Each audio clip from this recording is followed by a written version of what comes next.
without lifting up your pencil. See the...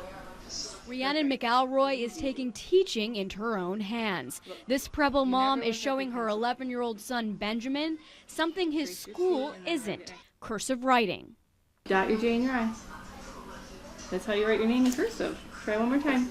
I hope that they don't lose the love of writing, because losing the love of writing, that's not something that I want for my own kids. The reality is there has been a shift that likely began with the growth of technology. You started teaching keyboarding and keyboarding skills in sometimes, first, second grade, and it got to the point, I believe, earlier on in my career, where the cursive piece just wasn't needed as much as teaching students how to communicate in a block print where they would see that letter and then see that key on a keyboard. To some, it feels like an overnight shift. School officials admit cursive writing is no longer a priority in elementary education. It is taught, it's just taught in a very informal way when a teacher has time. So if teachers are fitting in cursive when they can, with the Common Core curriculum, do they really have time to fit that in? Because from what we hear, they don't have a lot of freedom. I would agree. Right now with the Common Core implementation,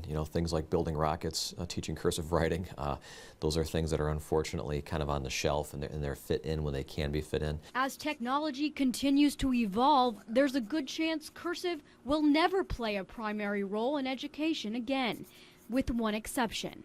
Students still need to know how to sign their names. Are they being taught how to write their signature in cursive? That is one thing that definitely is handled through the beginning elementary up through middle school, because you have to think about students getting their first library card would probably be the first thing that they get.